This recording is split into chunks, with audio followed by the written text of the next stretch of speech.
খেলা চলছে বিশ্বজুড়ে। ফুটবল ক্রিকেট ছাড়াও খেলা রয়েছে এক দীর্ঘ ফর্দ। শুধু ফলাফল নয়, গত, আজ এবং আগামীর খেলাকে প্রেস বক্স থেকে আমরা দেখতে চাই ভিন্ন চোখে।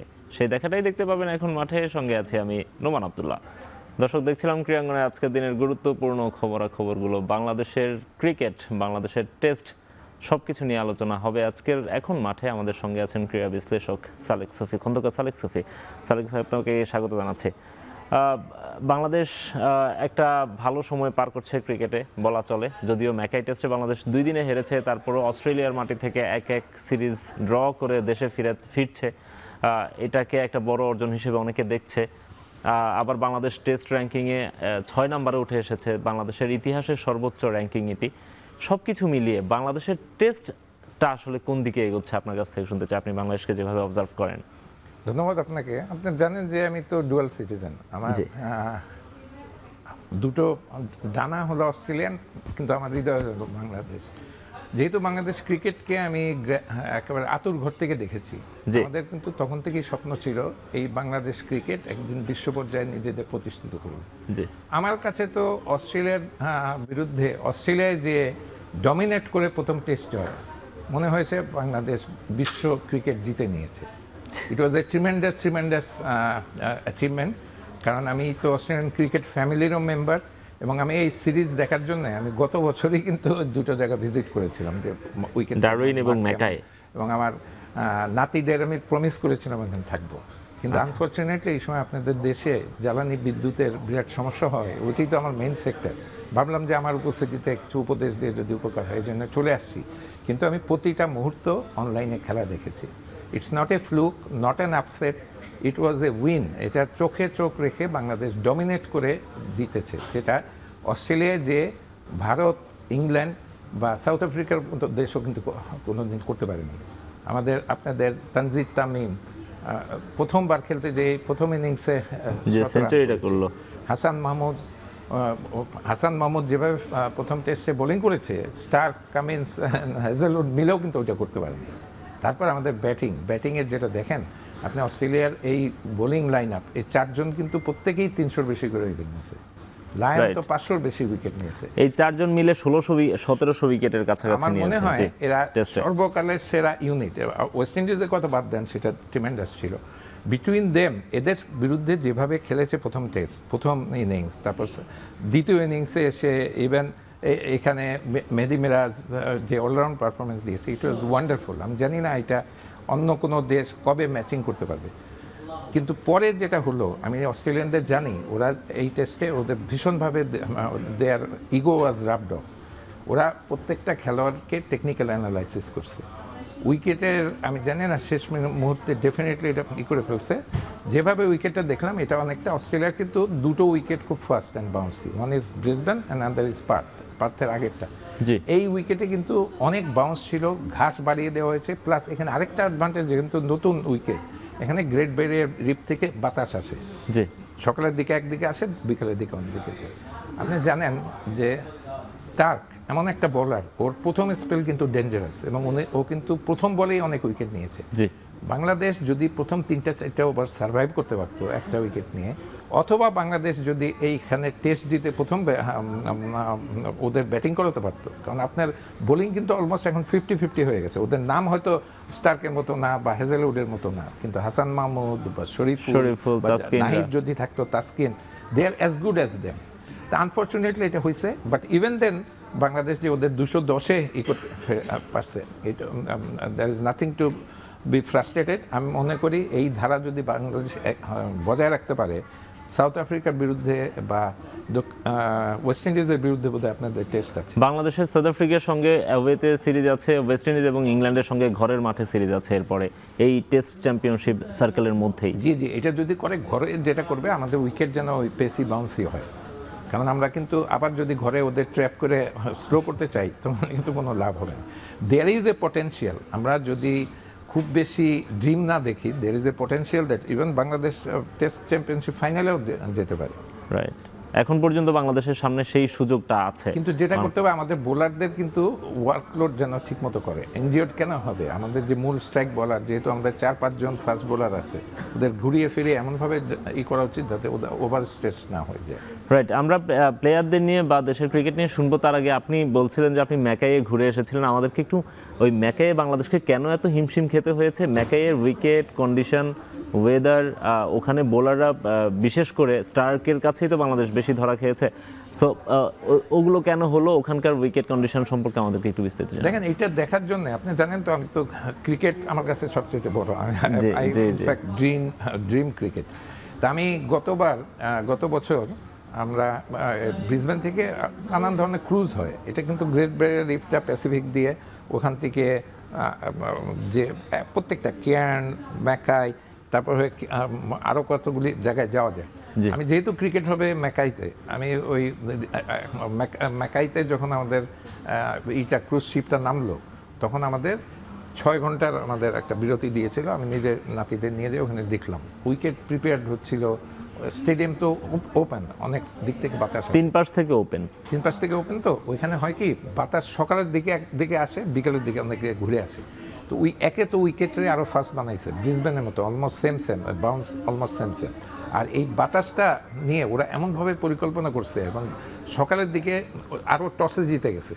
সকালের দিকে এমনি তো ওই পেসে সুইং করে, বোথ এন্ডে সুইং করে, এবং ওর স্কিল হলো ওয়াসিম আকরাম, যেটা অনেক পরে ডেভেলপ করছিল, আউটসুইং করে, বুঝছো, লেফট হ্যান্ড ব্যাটসম্যানদের বল পিচ করে জাস্ট অফ স্ট্যাম্পের বাইরে ফেলে বের করে নিয়ে যায়। তো এইগুলি রিড করতে পারে নাই, বুঝছো। তানজিদ তামিম রিড করতাম, ওই বলগুলি কিন্তু ছেড়ে দিতে পারতো, কারণ ও যদি আগে রিড করতো, হাট থেকে রিড করতো। তো সমস্যা হচ্ছে কি, 12 রানে বোধহয় 5 উইকেট পড়ে গেছিল না? জি, শুরুর দিকে 16, মানে বাংলাদেশ 6 উইকেট হারিয়ে ফেলেছিল 20 রানে। তো এইটা তারপরেও 64 করছে। আমি তো মনে করছিলাম যে সবচাইতে কম করবে। ইট ইজ নাথিং আনলাকিলি, যেখানে ইংল্যান্ডের ভারতের মতো টিম 32 রানসে অল আউট। বাংলাদেশকে মানে বাঁচিয়েছিল অনেকটা শরীফুল, বাংলাদেশের ফার্স্ট ইনিংসের হাইয়েস্ট স্কোর করছে। এরপরেও যে 210-এ ওদেরই করছে, ওরাও কিন্তু খেলতে পারেনি। স্টিভ স্মিথের মতো স্ট্রাগল করছে, আপনার লেবু সাং স্ট্রাগল করছে, ট্রাভিস হেড স্ট্রাগল করছে। হ্যাঁ, গ্রিন যেহেতু একটু ফর্মে ছিল, গ্রিন ভালো ব্যাটিং করছে। আমি মনে করছিলাম যে 50 থেকে 60 যদি লিড নেয়, আর বাংলাদেশ যদি 100 রান দিতে পারে, that could be challenging. But even then যতটুকু হয়েছে, আই এম ভেরি হ্যাপি। এটা কিন্তু আমি যদিও উৎফুল্ল, কিন্তু আমি কিন্তু একেবারে ওই ধরনের ড্রিম দেখবো না যে আমরা এইটাকেই করব। আমাদের নতুন করতে হলে আমাদের যেগুলি শিখছে ওখান থেকে, সেগুলিকে বিল্ড আপ করতে হবে। উই নিডস মানে 1-2টা, যেমন আরেকটা ফেলিয়ার কারণ হলো লিটন খেলতে পারেনি। লিটনের পজিশন 3টে ইনিংসে ডাক মেরেছেন, খুব ইম্পর্টেন্ট ছিল। ও যদি একটা 50 করতে পারতো, আর টপ অর্ডারের একজন যদি আরেকটু লং বা ইনিংস খেলতে পারতো, জিততে পারতো।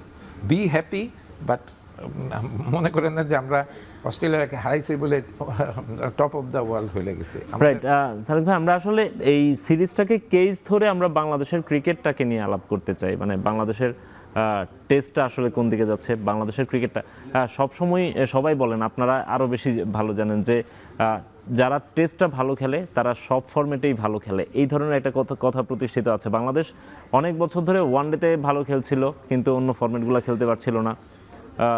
এখন মনে হচ্ছে বাংলাদেশ টেস্টটা আস্তে আস্তে আত্মস্থ করতে পারছে। সো বাংলাদেশের ক্রিকেটটার মনে হয় একটা পুনর্জাগরণের সময় হয়েছে। আমরা এই বিষয়গুলো আপনার কাছ থেকে শুনতে চাবো, তার আগে একটু বিরতি নিব। এখন মাঠে নিচ্ছে একটা বিরতি, ফিরছি একটু পরেই। আমি ভরসা রাখি হিরন স্মার্ট ওয়াটার পিউরিফায়ারে।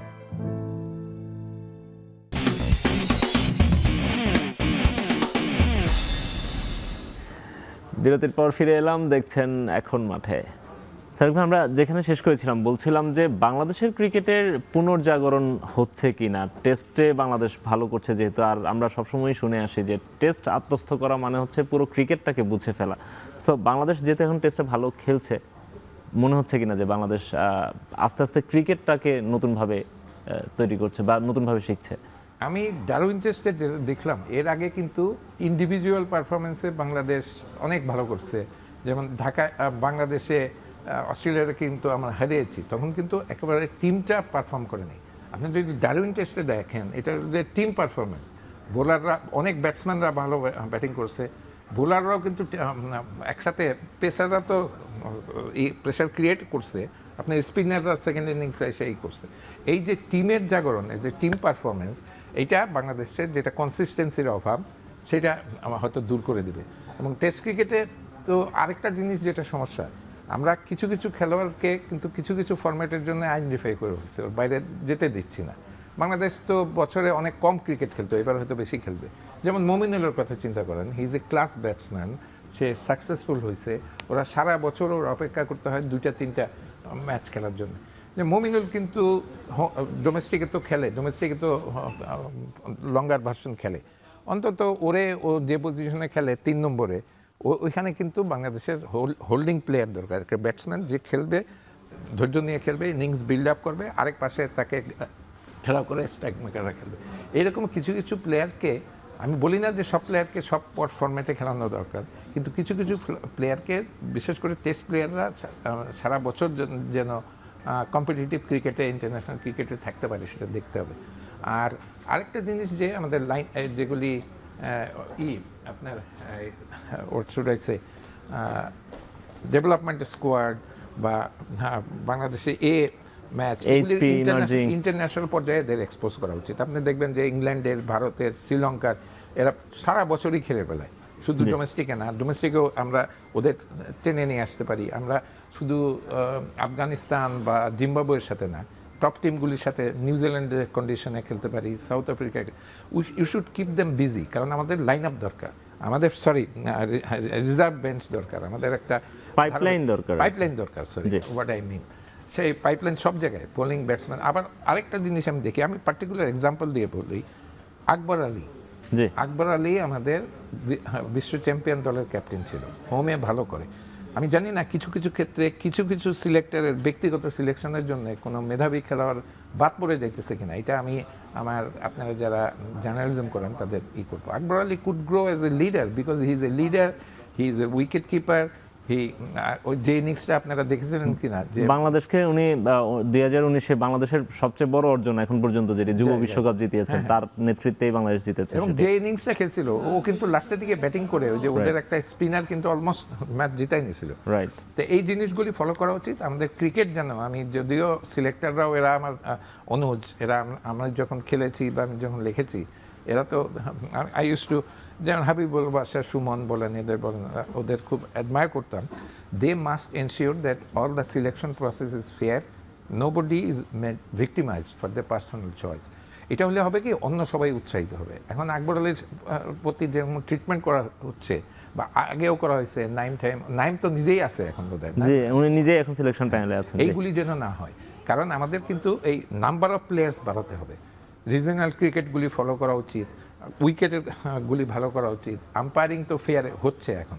তো আমরা যদি একটা দীর্ঘস্থায়ী সাকসেস পাইতে চাই, তাহলে আমাদের এই যে পাইপলাইনটা বাড়াতে হবে। বাংলাদেশের এখন দেখেন ভারতের যে সুবিধা, ভারতে কমপক্ষে 100 থেকে 150 অলমোস্ট সেম মানের ক্রিকেটার আছে, একজন বাদ গেলে আরও 2 জন আসতেছে। তো এই জিনিসটা বাংলাদেশ ক্রিকেট করতে হবে, কারণ আমরা ক্রিকেট ম্যাড নেশন। আবার আরেকটা জিনিস, যারা ক্রিকেট ফলো করেন, আপনি একটা প্লেয়ার কিন্তু একটা সিরিজ বা 2টা সিরিজ খারাপ হতে পারে, প্লিজ ডোন্ট ট্রল দেম, এখন লর্ড বানায় ফেলেন, এগুলি তো ব্যাড। কোনো খেলোয়াড় কিন্তু ইচ্ছা করে খারাপ খেলে না, এটা মনে রাখবেন। না, তা তো অবশ্যই। তারপরও এখন যেহেতু সোশ্যাল মিডিয়ার যুগ, আর ক্রিকেট প্রেমীরা ক্রিকেট পছন্দ করেই নানা রকম আলাপ করে। এই মুহূর্তে বাংলাদেশে আসলে 3টা দল বাইরে আছে ন্যাশনাল টিমের, apart from national team. HP দল কিন্তু টপ এন্ড খেলছে অস্ট্রেলিয়াতেই, বাংলাদেশের একটা ইমার্জিং দল, এবং এই দল তারাও সাউথ আফ্রিকাতে খেলছে এই মুহূর্তে। তবে দুঃখজনক ব্যাপার যেটি, সেটা হচ্ছে যে বাংলাদেশের এইচপি দল গতকাল আমরা দেখলাম ভিক্টোরিয়া একাডেমি দলের কাছে হেরেছে অস্ট্রেলিয়ার। বাংলাদেশের ইমার্জিং দল হচ্ছে আপনার সাউথ আফ্রিকার ইমার্জিং দলের কাছে ইনিংস এবং 413 রানের ব্যবধানে হেরেছে 4-ডে টেস্ট ম্যাচে। সো এগুলো একটু অ্যালার্মিং কিনা? আমরা সেই দলটাতে আমরা দেখেছি যে 8 জন প্লেয়ার আছেন যারা ন্যাশনাল টিমে খেলেছেন বিভিন্ন সময়ে, মাহমুদুল হাসান জয়, জাকির হাসান, নাইম হাসান, সবাই ন্যাশনাল টিমে কখনো না কখনো খেলেছেন, এখনও খেলছেন, সিলেকশন মানে এখনও পাইপলাইনে আছেন। এই প্লেয়ারদের দ্বারা তৈরি দল 11 জনের মধ্যে 8 জন আছেন ন্যাশনাল টিমে খেলেছেন, এরকম একটা দল ইনিংস এবং 413 রানের ব্যবধানে হেরেছে। সো এগুলো আসলে মানে ন্যাশনাল টিমের বাইরে আমরা যদি এই দলগুলো ফলো করি, এগুলো কি অ্যালার্মিং কিনা? আপনি এই ডারউইন টেস্ট জিতলেন, এর আগের ম্যাচটা কার কাছে আসছেন? ওই প্লেয়ারদের জিম্বাবুয়ের আমি কাছে, চিনি না। জিম্বাবুয়ের কাছে অস্ট্রেলিয়ান ইনিংসে ক্রিকেট- ওখানে না ওইখানে যে প্র্যাকটিস ম্যাচটা খেললেন, প্র্যাকটিস কাদের ম্যাচে, কাছে আসছেন? হ্যাঁ থার্ড ডে, এইটা হতে থার্ড পারে ডে ক্রিকেটে। আর যে কথা বললেন এই আমাদের এই দলগুলি এরাও তো এই ধরনের অ্যাটমসফিয়ারে প্রথম খেলতে গেছে। ওখান থেকে যেটা করতে হবে, আমাদের টিমের যে অ্যানালিস্ট আছে, এটা আমাদের এই দুর্বলতাগুলি, মানে প্রত্যেক প্লেয়ারেরই কিছু ইন্টারন্যাশনাল লেভেলে খেলতে হলে different condition, different wicket, different match সিচুয়েশনে অ্যাডাপ্ট করতে হলে যে দুর্বলতাগুলি আছে সেগুলি আইডেন্টিফাই করতে হয়। অস্ট্রেলিয়ার তো এইটাই সুবিধা। আপনি জানেন অস্ট্রেলিয়ান ক্রিকেট টিম কোনো খারাপ অবস্থায় গেলে ওরা কিন্তু নিজেরা অ্যানালাইসিস করে, এবং আমি জানি RMIT বা আমি তো ইউনিভার্সিটিগুলির সাথে কাজ করি, ওরা ইউনিভার্সিটি স্পেশালিস্টদের বলে যে কী করা যায় এখানে। ওরা অনেক সময় ওরা পিচের কন্ডিশন ওই অ্যানালাইসিস করে পিচের কন্ডিশন বাইর করে। অস্ট্রেলিয়া ধরেন আজকে কোনো জায়গায় 2 বছর পরে বা 1 বছর পরে বিদেশে কোথায় সিরিজ খেলবে, ওইখানে ওই সময় কি ওয়েদার থাকবে, এইগুলি কন্ডিশন করে কিন্তু অ্যানালাইসিস করে বের করে ফেলে। Cricket is a very very scientific game. তো এইগুলি আমাদের ক্রিকেটকে একাডেমিক্সের সাথে করে অথবা খুব হাই কোয়ালিটির অ্যানালিস্ট এনে এইগুলি কোচিং স্টাফে নিয়ে এসে ইন্ডিভিজুয়াল পারফরমেন্সে। Cricket is a mental game, কিন্তু আপনি স্কিল থাকলেই হবে না, আপনার টেম্পারমেন্ট থাকলেই হবে না, আপনার মেন্টালি ভেরি স্ট্রং হতে হবে। রাইট।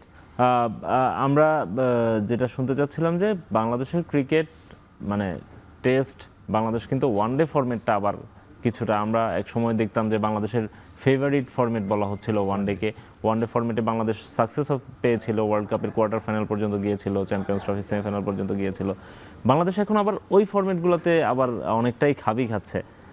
সো ওইগুলা মানে ওই ফরম্যাটগুলোতে বাংলাদেশ পিছিয়ে পড়ছে কেন? টেস্টটা বাংলাদেশ ভালো করছে, একই সঙ্গে তো আমরা দেখি যে সব অস্ট্রেলিয়ার কথা বলেন, ইংল্যান্ডের কথা বলেন, তারা একই সঙ্গে সব ফরম্যাট একই সঙ্গে ভালো খেলে।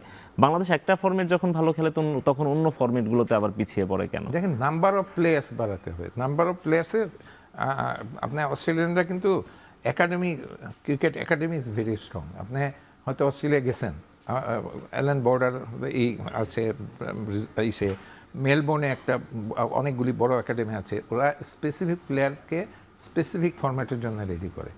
আর অনেক দিন দেখেন যে ওদের বিগ ব্যাশও তো ভেরি স্ট্রং। বিগ ব্যাশে মেইনলি টার্গেট করে T20 ফরম্যাটের জন্য। ওদের শেফিল্ড শিল্ড লঙ্গার ভার্সন 4 দিনে খেলা হয়, ODI 22-এর জন্য। তো বাংলাদেশ কিন্তু ODI-তে যে সাফল্য পেয়েছিল সেটা কিন্তু ওই পঞ্চপাণ্ডবের কারণে, ওদের ইন্ডিভিজুয়াল ব্রিলিয়েন্স অথবা ওই 5 জনের ব্রিলিয়েন্সে। এই পঞ্চপাণ্ডবকে ফলো করে ওদের জায়গায় যদি মানে আমরা পাইপলাইনটাকে স্ট্রং করতাম, সাকিবুল হাসান, হয়তো সাকিবুল হাসানের মতো ক্রিকেটার আর কোনো দিনে আসবে না, মাশরাফির মতো লিডার খুব আসবে না, মুশফিকের মতো এত কমিটেড ক্রিকেটার আসবে না, আর মাহমুদুল্লাহর মতো ক্রিকেটারকে আপনি মানে সেই আন্ডার রেটেড ক্রিকেটার হবে না, তামিমের মতো তো ড্যাশিং ওপেনার হবে না, কিন্তু তাদের কাছাকাছি তো চলে আসছে। তাদের শ্যাডোতে, প্রত্যেকের শ্যাডোতে যদি একজনকে রেডি করতেন, ওরা চলে যাওয়ার পরে এই ভ্যাকামটা, এই ওয়ান ডেতে এটা হয়েছে, আমরা ওদের চলে যাওয়ার পরে ওই জায়গাগুলো ফাঁকা হয়ে ফিল আপ গেছে, করতে পারিনি। আর টেস্ট ক্রিকেটে কিন্তু অনেক চেষ্টা করে, বিশেষ করে টেস্ট ক্রিকেট জিতায় কিন্তু পেসাররা এবং লেগ স্পিনাররা। আমরা দীর্ঘ সময় কিন্তু টেস্ট ক্রিকেটে খাইছি, কারণ আমাদের পেসাররা, হয়তো একজন পেসার ভালো ছিল, টিম ছিল না। এই অ্যালেন ডোনাল্ড এসে বা পরের ওরা এসে আমাদের এই পেস বোলারদের চরিত্রই চেঞ্জ করে দিছে। প্রথমে পেস বোলাররা যে ফার্স্ট স্পেল বা সেকেন্ড স্পেলে 2-3টে উইকেট বের করে দিলে তারপরে কিন্তু টিম একটা অ্যাডভান্টেজে যায়। আমাদের টেস্টের জাগরণটা কিন্তু এই পেস বোলারদেরই হয়েছে। আর আমাদের কিন্তু খুব ভালো পেস বোলার টেস্টে উইকেট টেকার হলো Taijul is a very good wicket taker. এবং টেস্ট ক্রিকেটে কিন্তু আরেকটা যেটা হয়েছে, আমি বলবো মিরাজকে ক্যাপ্টেন করে চাপে ফেলা হয়েছিল। ওয়ানডেতে ক্যাপ্টেন্সি পেয়েছিলেন তিনি। ওয়ানডেতে, কারণ ও খুব ব্যস্ত ছেলে, তো খুব হাসপাস করে, অনেক সময় ফোকাস হারিয়ে ফেলে। টেস্ট ক্যাপ্টেনশিপ সরাই দেওয়ার পরে ব্রিলিয়েন্ট খেলছে। তাতে এখানে শুধু বোলিং না, ও তো ব্যাটিংও ভালো করছে। দেখেন দুইটা, মানে প্রথম টেস্টে তো ব্যাটিংও ভালো করছে, তার ব্যাটিং এর জন্য একটা 50 করেছিলেন তিনি। শান্ত শুরু থেকে ক্যাপ্টেন্সি করছিলেন, মিরাজকে ওয়ানডে ক্যাপ্টেন্সি দেওয়া হয়েছিল, সেখানে বাংলাদেশও অনেকটা ফেল করেছে। এখন তাকে সেখান থেকে সরিয়ে আবার লিটন দাসকে 2 ফরম্যাটে ক্যাপ্টেন্সি দেওয়া হয়েছে, শান্তকে টেস্টের ক্যাপ্টেন রাখা হয়েছে। সবকিছু মিলিয়ে একটা পরিবর্তন এসেছে। পরিবর্তন দলেও আসছে, আমরা মনে হয় পারফরমেন্সের দিক থেকে সেটি দেখতে পারি। বোলারদের কথা যেটি বলছিলেন সালেক ভাই, একটু আপনার কাছ থেকে বোলারদের নিয়ে আলাদা করে শুনতে চাই। এই বছর আমরা একটু আগে দেখছিলাম যে টপ 10 উইকেট টেকারের মধ্যে থ্রু আউট দ্য ওয়ার্ল্ড বা এর মধ্যে বাংলাদেশের 3 জন পেসার আছেন। নাহিদ রানা যেমন আছেন সেখানে, তাসকিন আছেন সেখানে, শরীফুল আছেন সেখানে। বাংলাদেশের একটা লম্বা সময় পর্যন্ত আমরা দেখেছি বাংলাদেশের এই যে উইকেটগুলো স্পিন ট্র্যাক বানানো হতো, স্পিনারদের দিয়ে ম্যাচ জেতানোর চেষ্টা করা হতো, সেখান থেকে পেসাররা যেভাবে উঠে আসলেন, এই পেস বিপ্লবটা বাংলাদেশকে কতদূর নিয়ে যেতে পারে আসলে? দেখেন একটা জিনিস, এরা তো নাহিদ, তাসকিন বা শরীফুল, হাসান মাহমুদের উন্নতিটা হয়েছে কিন্তু কাউন্টি ক্রিকেটে খেলতে গেছে। বাংলাদেশের যে আমি বলবো যে প্রথম হলো এদের লোড ম্যানেজমেন্ট করা উচিত। পাইপলাইনে আরও আরও বোলার আছে, এবাদত আছে, খালেদ আছে, জি, পাইপলাইনটারে বড় করা উচিত। আর বাংলাদেশের ডেফিনেটলি ইভেন ঢাকার বাইরে উইকেটগুলি পেস বান্ধব হওয়া উচিত। ইটস নট ডিফিকাল্ট, মানে আপনার তো টনি হেমিং তো প্রমাণ করে দিচ্ছে যে বাংলাদেশে পেসি, বাউন্সি, গ্রিন উইকেট করা পসিবল। আমরা হয়তো এটা করতে যাই অনেক টিমের সাথে হেরে যাবো, দ্যাট ডাজন্ট ম্যাটার। আমরা হারার থেকে শিক্ষা নিতে হবে। এই পেস বোলিং, এই পাইপলাইনটারে স্ট্রং করতে হবে সব পর্যায়ে।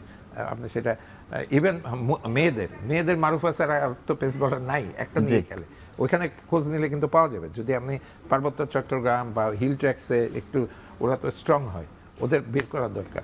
আর আমাদের একটা লেগ স্পিনার দরকার, কোয়ালিটি লেগ স্পিনার দরকার। কারণ যেখানে যে উইকেটে পেস অ্যান্ড বাউন্স থাকে, সেই উইকেটে কিন্তু লেগ স্পিনাররা, যেহেতু বাউন্সি উইকেট, লেগ স্পিনাররা এই লেগ ব্রেক বা গুগলিতে বাউন্স পেলে কিন্তু চেঞ্জ করে দেয়। তা আমাদের এই জিনিসগুলি এখন রিশাদ আছে আমাদের হাতে স্টকে আর কি, রিশাদকে কিভাবে দেখেন? রিশাদ কতটা পটেনশিয়াল আসলে লেগি হিসেবে, যেহেতু লেগির কথা বলছিলেন, রিশাদ হোসেন? হ্যাঁ, রিশাদ ভালো। রিশাদ আবার কি কনসিস্টেন্ট না, কিছু কিছু দেখবেন উইকেট নিয়ে নেবে কিন্তু আবার মার খায়। ওই লঙ্গার ভার্সনে হয়তো সে T20 বা ওয়ানডের জন্য করছে, লঙ্গার ভার্সনের জন্য আরেকটু অন্য ধরনের, যেটা কন্টেইনও করবে, মার খেলে পারে র্যাটল হয়ে যাবে না। ও হয় কি একটা ওভার 2টা ওভারে মার খেলে র্যাটল হয়ে যায়, তখন লেন্থ ঠিক থাকে না বা ও সঠিক জায়গায় ফেলতে পারে না, ডাইরেকশন ঠিক থাকে না। তো যাই ওভারঅল ইট ইজ অনেক উন্নতির দিকে গেছে যে বাংলাদেশ এই ধারা বজায় রাখতে পারলে। আর স্পেশালি ইন্ডিয়া কিন্তু বাংলাদেশের অনেক হেল্প করতে পারে। দেয়ার আর নেইবার, তারা যদি ওই ইন্ডিয়ার অনেক ডোমেস্টিক টুর্নামেন্ট হয়, রঞ্জি ট্রফি বা দিলীপ ট্রফি বা ওদের টুর্নামেন্টে বাংলাদেশ থেকে দলকে ইনভাইট করে, there is nothing wrong, ওরা কিন্তু খেলতে পারে। একসময় কিন্তু আকরাম খানরা যখন খেলতো, ওরা কিন্তু ওয়েস্ট ইন্ডিজে খেলতে গেছিল একটা সিজন, জানেন বাংলাদেশ এমনভাবে। এই মুহূর্তে আমি যেহেতু অস্ট্রেলিয়ান এবং অস্ট্রেলিয়ান হাই কমিশনার যে মহিলা আছে, তার সাথে আমার মোটামুটি যোগাযোগ আছে। ওর সাথে যোগাযোগ করলে বাংলাদেশ কিন্তু বিগ ব্যাশে যেতে পারে। বা বাংলাদেশের একসময় আপনি জানেন, বাংলাদেশে প্রত্যেক বছর 2 বা 4 ক্রিকেটার অস্ট্রেলিয়ান একাডেমিতে খেলতে যেত। বাংলাদেশের নাম্বার অফ প্লেয়ার্স এই মুহূর্তে বিগ ব্যাশে খেলছে। আমরা গত সিজনে আমরা রিশাদকে দেখেছি, আফিফরাও মাঝে মধ্যে সেখানে গিয়ে খেলে আসে। সো বাংলাদেশের এটা বড় অঙ্কের প্লেয়ার হচ্ছে বিগ ব্যাশে খেলছেন।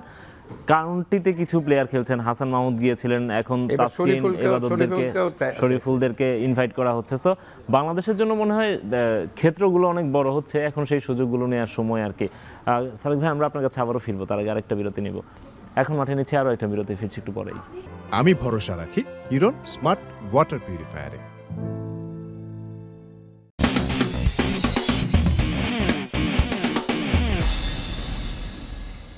বিরতির পর ফিরে এলাম, আপনারা দেখছেন এখন মাঠে।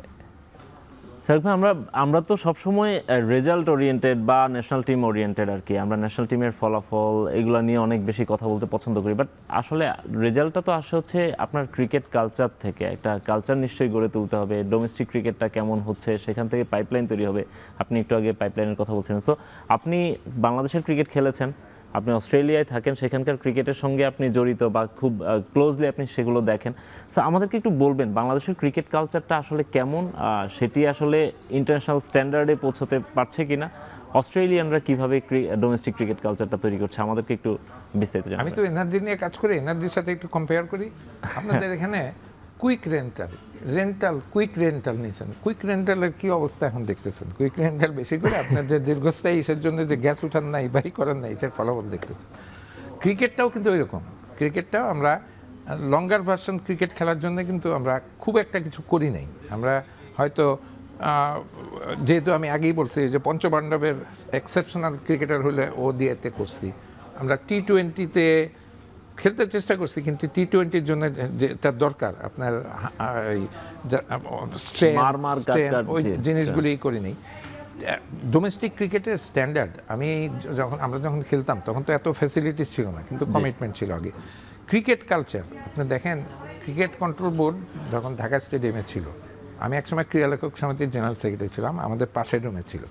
আমি অনেক দিন দেখছি তো ওই সময়কার মানে যারা কমিটেড এই রইস ভাই বা মাখন ভাই, এরা সন্ধ্যার সময় ওখানে লাইট থাকতো না, বুঝছেন, মোমবাতি দিয়ে আমি ওদের করতে দেখছি। ওনাদের কিছুই ছিল না, ওনাদের ইভেন এই 4 কাপ আমরা শেয়ার করতাম। কিন্তু ওই সময় ওনারা যে কমিটমেন্ট নিয়ে কাজ করছেন, তারপরে $1 মিলিয়ন এসে তাদের সেই কমিটমেন্ট নাই। I am sorry to say they don't have this commitment. তারা ক্রিকেটকে ভালোবাসার থেকে বোর্ডকে ভালোবাসে, নিজের চেয়ারকে ভালোবাসে।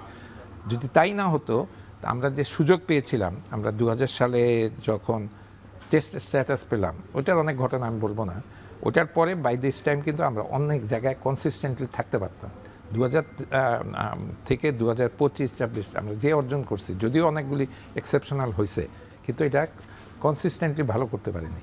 রাইট। সেটা না করার কারণ হলো অনেকেই করে নাই, এই চেয়ারটারে মেনটেন করছে। আপনি ঢাকা লিগে আমি মাঝে মাঝে শুনি, আমি যেহেতু না, অনেক আম্পায়ারিং, অনেক স্ক্যান্ডাল হয়েছে। নির্বাচনে জেতার জন্য অনেক ক্লাবকে ফেভার করে নিয়ে আসা হয়েছে। যদি ট্রান্সপারেন্ট হইতো, অ্যাকাউন্টেবল হইতো, ক্রিকেট বিসিবিতে যোগদান করার পরে কিছু কিছু মানুষের চরিত্র যদি বদলে না যেত, তাহলে কিন্তু ক্রিকেটের কালচারটা ঘুরে উঠতো। আমাদের ক্রিকেটের culture, cricket, we love cricket, we are mad of cricket, কিন্তু সেই অনুযায়ী কিন্তু আমাদের রিফ্লেকশন মাথায় নাই। আর সমর্থকদেরও বলবো, আপনারা জয়ে ঠিক আছে উৎসব হন, আপনারা তো বলেন জিতলেও বাংলাদেশ, হারলেও বাংলাদেশ, এই জিনিসটা করা উচিত। আর এত সিরিয়াসলি নেওয়ার কোনো কাজ নাই। আমি অস্ট্রেলিয়ারে অনেক সময় চ্যাম্পিয়ন হতে দেখছি, চ্যাম্পিয়ন টিমটা ফেডারেশন স্কোয়ারে আসার পরে কিছু ফুল দিতেছে, then they are forgetting it, they are not doing it. আপনি কি মনে করেন যে রিকি পন্টিংয়ের টিম 2-1 হারে গেলে ওইখানে ট্রোলিং হয় না? এই জিনিসগুলি ক্রিকেট কালচার হলো, ক্রিকেট ইজ এ ফ্যামিলি। যেমন আমরা অস্ট্রেলিয়ান ক্রিকেট ফ্যামিলি, আমি নিউজিল্যান্ডের ফ্যামিলিরও মেম্বার। ওদের যেভাবে দেখি, আমি মেলবোর্ন থাকা অবস্থায় ওখানকার টপ যে টিম মেলবোর্নের লিগের, এই রিংউড ক্রিকেট ক্লাব, যেখানে বুলবুল খেলতো এক সময়, আমি ওদের গোল্ডেন র্যাম ছিলাম। মানে আমি ওদের কন্ট্রিবিউট করতাম, ওদের টিমের সাথে যাইতাম। আমি ওদের যে কালচার দেখছি, ওরা স্যাটারডে সানডে সাধারণত খেলে।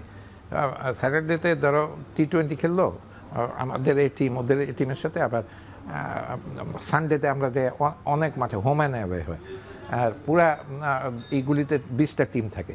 এখন ঢাকায় যদি ওইরকম যে ডোমেস্টিক ক্রিকেট, এটা যদি 20টা টিম শুধু ঢাকায় থাকে, যে ক্লাব ক্রিকেটগুলি, ওদের যদি প্রত্যেকের গ্রাউন্ড থাকে, একেবারে গ্যালারি ঘেরা গ্রাউন্ড থাকার দরকার, ভালো উইকেট, ধরো গ্যান্ডারিয়ার টিমের সাথে উত্তরার টিম, গ্যান্ডারিয়ার টিম উত্তরে যায় খেললো, উত্তরার টিম 5 দিনই করলো। এইগুলো হয়েছে কি, লোকাল মাসরে ইনভলভ করা যায়।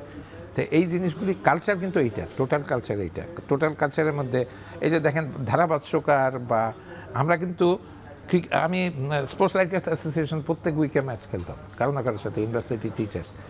আর আমরা যখন খেলতাম তখন বেশিরভাগ টপ ক্রিকেটাররা কিন্তু ইউনিভার্সিটি ছিল। আমাদের inter university cricket was very strong, college cricket ছিল, আমি স্কুল ক্রিকেটও খেলছি। সব পর্যায়ে নিয়ে আসতে হবে, অফিস ক্রিকেট হতো, সেই জিনিসগুলি নিয়ে আসতে হবে কিন্তু।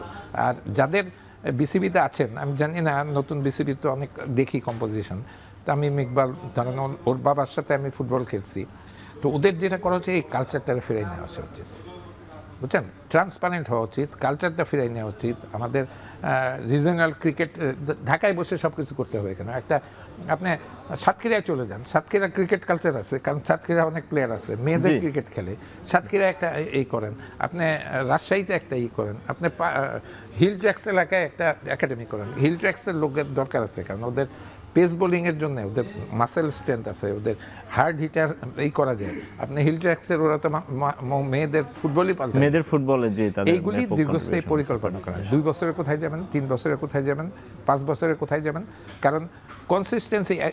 ভারতীয়রা কিন্তু কনসিস্টেন্ট হয়ে গেছে, কিন্তু সেই ভারতীয় টিম তো 32-এ অল আউট হয়ে যেতেছে। ওরা কি এভাবে ট্রল করতেছে না। তার আর কোচিং স্টাফে আপনি বিদেশিদের আনলেও আমি তো মনে করি কোচিং স্টাফে ম্যানেজার সিলেকশন প্রসেসেও অনেক ভুল আছে। আমাদের জন্য যারা কন্ডিউসিভ, যেমন পেস বোলিংয়ে কেন হয়েছে, you have brought some of the top pace bowlers. ওরা এনএল ডোলান কিন্তু এখনও ওদের ফলো করে, জানেন, ওদের এই জিনিসগুলি করেন। রোনাল্ডোর পর শন টেইট এসেছিলেন, তিনিও কিছু ফাইন টিউনিং করেছেন। আজকের যারা নবীন প্রজন্ম, আপনাদের যারা পুরনো ক্রিকেটার আছে, তাদের জানতে চেষ্টা করেন জাহাঙ্গীর শাহ বাদশাহ যে টপ কোয়ালিটির একটা ছিল, ওরা জানতেন? আমি কিছুদিন আগে দেখলাম যে আরেকটা জার্নালিস্ট আমাদের সময় ও একটা করছে, ওইখানে জাহাঙ্গীর শাহ বাদশাহ আসতেছে। রকিবুল ভাই তো ইনভলভ আছে, শফিকুল হক হীরা উনি আছেন নাই, উনি কিন্তু ওই যে আগে যে অস্ট্রেলিয়ান টিম গেছিল ওই টিমের ম্যানেজার ছিলেন, জানেন কিনা? ওই ডারউইন টেস্টে বাংলাদেশ, ওই ডারউইন টেস্টে কী হয়েছিল জানেন? ওইগুলি অ্যানালাইসিস করেন। আমি অনেকেরই দেখি আপনারা নিজেদের করে একটা ফ্রন্ট করে ওখানে কথা বলছেন।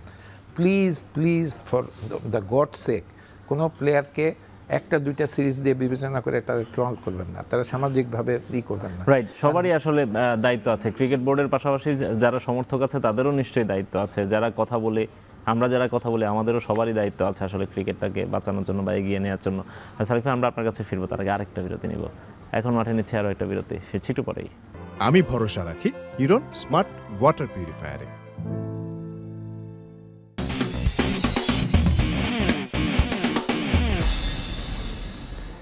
বিরতির পর ফিরে এলাম আরও একবার। আপনারা দেখছেন এখন মাঠে। সাকিব ভাই, আমরা একেবারে শেষ পর্যায়ে চলে এসেছি। আমরা বাংলাদেশের ক্রিকেট কালচার নিয়ে শুনতে চাচ্ছিলাম আপনার কাছে, বাংলাদেশের national team, cricket culture. But এগুলো সব কিছুর উপরে হচ্ছে যারা সব নীতি নির্ধারক, যারা অ্যাডমিনিস্ট্রেটিভ, যারা হচ্ছে ক্রিকেটের সব কিছু নিয়ন্ত্রণ করে থাকেন, তাদের আসলে তাদের আসলে ক্রিকেট নিয়ে ভাবনাটা কেমন হওয়া উচিত? তাদের আসলে কতটুকু স্বচ্ছতা থাকা দরকার? তারা কি সেগুলো মেনটেন করতে পারছে কিনা? আমরা গত 2 বছরে 4টা কমিটিকে দেখছি এই ক্রিকেট বোর্ডে যারা কাজ করছেন। সো এই বিষয়গুলো কি আসলে মাঠের ক্রিকেটে কতটুকু প্রভাব ফেলে, পুরো ক্রিকেট কালচারটা কতটুকু হ্যাম্পার করে? আমি তো আপনাদের শুরুতে বললাম যে শুরুর দিকে যারা ক্রিকেটকে বাঁচিয়ে রেখেছিল, তাদের যে কমিটমেন্ট ছিল, সেই ধরনের কমিটমেন্ট কিন্তু সাবসিকুয়েন্টলি আমি অনেক সুবিধা পাওয়ার পরেও দেখি নাই। এই যে পাপন সাহেব যে দীর্ঘদিন ছিলেন, পাপন সাহেবের বোর্ড কিন্তু ক্রিকেটকে যতটুকু না দিয়েছে, ক্রিকেট থেকে তার বেশি নিয়েছে। আপনার 2019 বিশ্বকাপের কথা মনে আছে? Bangladesh made a fantastic start. Bangladesh প্রথম দিকে অনেক ভালো পজিশনে ছিল, মাঝখানে একটা বিরতি থাকার ফলে বাংলাদেশ প্রথম ম্যাচটাই জয় দিয়ে শুরু করেছিল, তারপর ওয়েস্ট ইন্ডিজের সঙ্গে জিতেছিল, প্রথম ম্যাচে দক্ষিণ আফ্রিকার সঙ্গে জিতেছিল, ভালো একটা স্টেজে গেছিল, কিন্তু মাঝখানে একটা বিরতির সময় টিমরে কন্ট্রোল করতে পারেনি। ওনারা কেউ ওদের দিকে গাইড করে নাই, টিম ঘুরে বেড়াইছে। পরের ম্যাচগুলি বাংলাদেশ হারিয়ে গেছে। হারিয়ে যাওয়ার অন্যতম কারণ যে মাশরাফিকে কেউ বুঝাতে পারে নাই যে he does not deserve A position in the team. এবং তখন কিন্তু মাশরাফি সাকিবের মধ্যে, আমি পুরা কথা বলে দিতেছি, একটা দলের মধ্যে একটা রিফট হয়ে গেছিলো। আদারওয়াইজ এটা ভালো করতে পারতো। এখানে কিন্তু অ্যাডমিনিস্ট্রেশনের ফেইলিয়ার। ওনরা ক্রিকেট বোর্ডের হিসেবে বিজনেস ক্লাসে, আমার বলতে আপত্তি নাই, বিজনেস ক্লাসে অল দ্য ওয়ে গেছে, ভালো ভালো হোটেলে থাকছে। পাপন সাহেব এমন হোটেলে থাকছে যেখানে মধ্যপ্রাচ্যের প্রিন্সরা থাকে, কিন্তু পারফরমেন্স আমাদের হয়নি। কারণ কেন হয়নি? ওনার পজিশনটাকে, ওনাদের যে ট্রান্সপারেন্সি, অ্যাকাউন্টেবিলিটি বা জাতির প্রতি দায়িত্ববোধ পালন করেন নাই। এরপরে ওই বোর্ড যাওয়ার পরে তো আপনি বললেন যে বারে বারে চেঞ্জ হয়েছে, চোর দখলের মতো অবস্থা হয়েছে। যে পদ্ধতিতে ফারুকের মতো একটা কমিটেড লোকরে নিয়ে এসে তাকে হ্যারাস করে বের করে দেওয়া হয়েছে। বুলবুল, আপনি জানেন বিশ্ব ক্রিকেটে বুলবুল ইজ এ পোস্টার বয়, কারণ আমাদের ছেলে চীন বলেন, আফগানিস্তান বলেন, মিডল ইস্টের কান্ট্রিগুলিতে সে ক্রিকেট কালচার গড়ে দিচ্ছে। ক্রিকেট ইটস নট দ্যাট ওদের টিমরে সেখানে এসে ফিট করতে পারেনি, তারও দুর্বলতা আছে, সে কুড নট ম্যানেজ। তো এই জিনিসটা তো ভালো না, দিস গিভস এ রং কারণ প্লেয়াররা তখন অনিরাপদ বোধ করে। প্লেয়াররা যখন দেখে যে এরকম ভালো ভালো লোকরে হ্যারাস করে হইতেছে, দে ফিল ব্যাড। খেলা তো ক্রিকেট খেলা তো আগেই বলছি, আপনি খেলা জানলেই হবে না বা আপনার স্কিল টেম্পারমেন্ট থাকলেই হবে না, ইটস এ মেন্টাল গেম, আপনার মেন্টালি ফ্রি থাকতে হবে।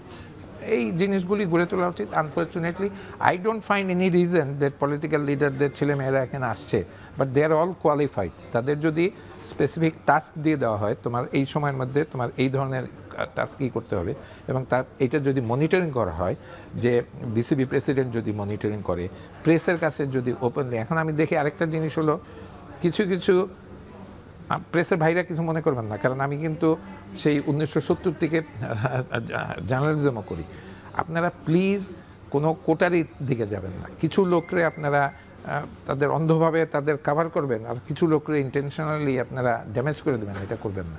Please work for Bangladesh. এখন সবাই মিলে যদি প্রথম বাংলাদেশ, যেটা প্রাইম মিনিস্টার বলছেন, এটা ফলো করতে পারি, আমি নিশ্চিত আমি জীবিত থাকা অবস্থায় বাংলাদেশকে ওয়ার্ল্ড কাপের চ্যাম্পিয়ন হতেও দেখতে পারি। বাংলাদেশ সেই পথে আছে?